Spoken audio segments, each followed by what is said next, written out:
I've got three best bets for you today, August 18, 2023. You don't want to miss this, so let's dive into it. What's up, guys? It's your boy Noble Living back with another DYF Bets video where I'm breaking down my favorite picks and plays of the day as we just try to get to the bag together and make some money. Yesterday, we had a split day on the channel, only two plays just because due to the short slate. We cashed in on the Brandon Nimmo and Paul Goldschmidt player parlay. Riley Green was a no action as that game got canceled. We did lose on the Moogie Betts and Christian Walker parlay as Christian Walker doesn't get a hit there. So we split the day 1-1, not too bad there. You can see our year-to-date record right here. We're still getting really good value with those player prop parlays. So even though it hasn't been successful for us this week, it shouldn't have damaged your bankroll that bad because all of them at plus 100 or damn near right there at 100 value. So, even though it sucks losing, at least it's not impacting your bankroll too badly. Over 500 on the year, on the month so far. So let's keep that momentum going today. If you can drop a big like on the channel, I'd greatly appreciate it as we try to get to more viewers and continue to grow those bankrolls. Now let's dive into our first best bet.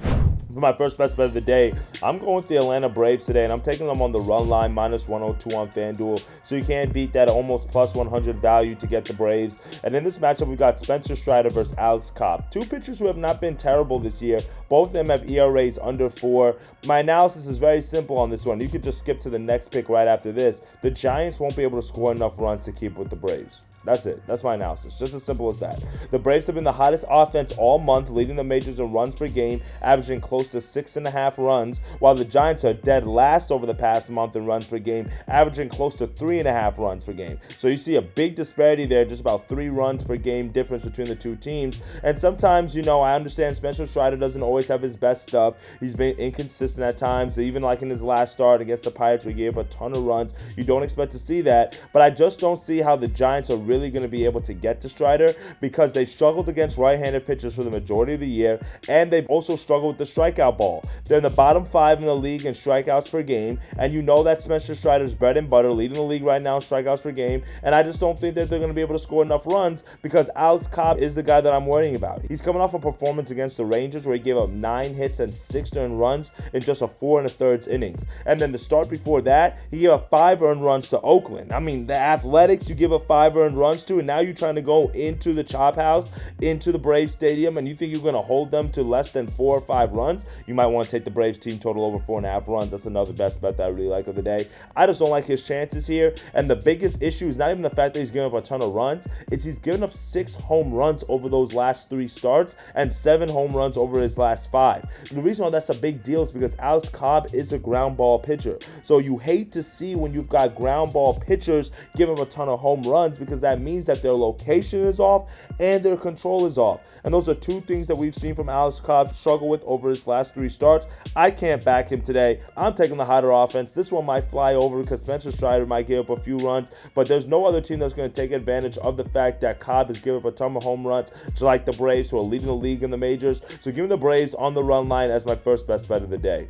For my second best bet of the day, I'm going to NRFI, and I'm taking the Astros and Mariners NRFI, minus 115 on Bovada. And we've been cashing in on NRFIs this week. 3-1 on our NRFIs this week. It's probably because of that YouTube video that I dropped right here about how to find winners in NRFI. So make sure you check that out if you haven't just yet. And in this matchup, we've got Bryce Miller and JP France on the mound for their respective teams. And both of them guys have been really strong in the first inning. Bryce Miller, 14-3 on NRFIs this year. JP France for the Astros, 12-4 on NRFIs this year. So really strong on NRFIs. I like to see that, and both of these teams have not been the best at scoring runs in the first inning. Mariners have about a 70% NRFI success rate, while the Astros have about a 66% NRFI success rate. Right now we're getting a lot of good value on NRFIs, even though it's not as predictable as they used to be in the sense of, you don't know if these teams are going to give up runs or they're not. But the good thing is we're not paying like minus 135, minus 145, minus 150 odds on NRFIs like we're used to seeing. So then sometimes games used to get to like minus 175, minus 185 before game time last year.